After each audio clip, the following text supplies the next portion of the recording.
इस वक्त की बड़ी खबर महाराष्ट्र से आ रही है, जहां पर महाराष्ट्र की सियासत में एक बार फिर से नया उलटफेर देखने को मिल सकता है।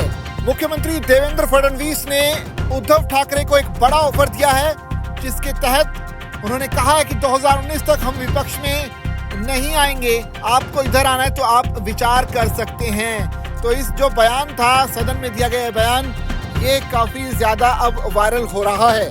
महाराष्ट्र में ठाकरे ब्रदर्स की एकजुटता के बाद प्रदेश की जो सियासत है अब लगातार मोड़ लेती हुई नजर आ रही है। ताजा मामले में मुख्यमंत्री देवेंद्र फडणवीस ने विधान परिषद में 16 जुलाई को यानी आज विपक्ष के नेता उद्धव ठाकरे को हंसते हुए साथ आने का खुला ऑफर दे दिया।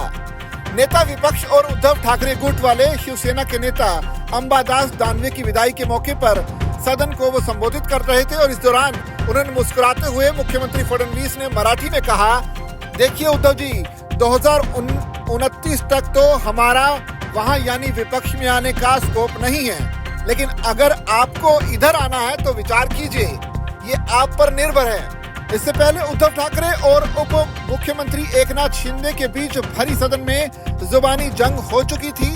एकनाथ शिंदे ने अपने संबोधन में कहा कि जब अंबादास दानवे सदन में चुनकर आए थे तो उनका अभिनंदन प्रस्ताव मैंने ही पेश किया था और आज उनके विदाई समारोह में बोल रहा हूँ। ये पूर्ण विराम नहीं, अल्प विराम साबित हो, मेरी यही कामना है। लेकिन जो मेन जो खबर है वो ये है कि अब फडणवीस ने एक खुला ऑफर दिया उद्धव ठाकरे को, कहा है कि अगर आप चाहें तो एनडीए में शामिल हो सकते हैं।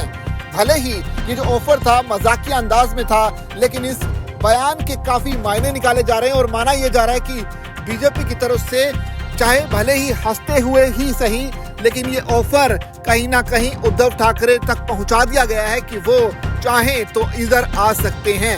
आपको बता दें कि इससे पहले महाराष्ट्र में लंबे समय तक एनडीए की जो सरकार रही, उस एनडीए गठबंधन में उद्धव ठाकरे की शिवसेना भी थी और काफी समय तक दोनों पार्टियों ने इस गठबंधन में मिलकर महाराष्ट्र की सत्ता संभाली है। ऐसे में ये ऑफर एक अपने आप में बड़ा टर्निंग पॉइंट माना जा सकता है महाराष्ट्र की सियासत के लिहाज से। देखना होगा कि आने वाले दिनों में उद्धव ठाकरे किस तरह से इस ऑफर का जवाब देते हैं, क्या वो हाँ करते हैं या फिर ना करते हैं। लेकिन एक बात तो तय है कि बीजेपी और एनडीए ये बात अच्छे से भांप चुकी है कि अगर ये ठाकरे भाई यानी राज ठाकरे और उद्धव ठाकरे अगर एक साथ आते हैं तो निश्चित तौर पर महाराष्ट्र की सियासत में एक बड़ा उलटफेर देखने को मिल सकता है। लिहाजा उस मिलन से पहले ही अब फडणवीस ने भले ही मजाकिया अंदाज में ही सही, लेकिन ऑफर दे दिया उद्धव ठाकरे को कि अगर वो उनके साथ आना चाहते हैं तो उनका स्वागत है।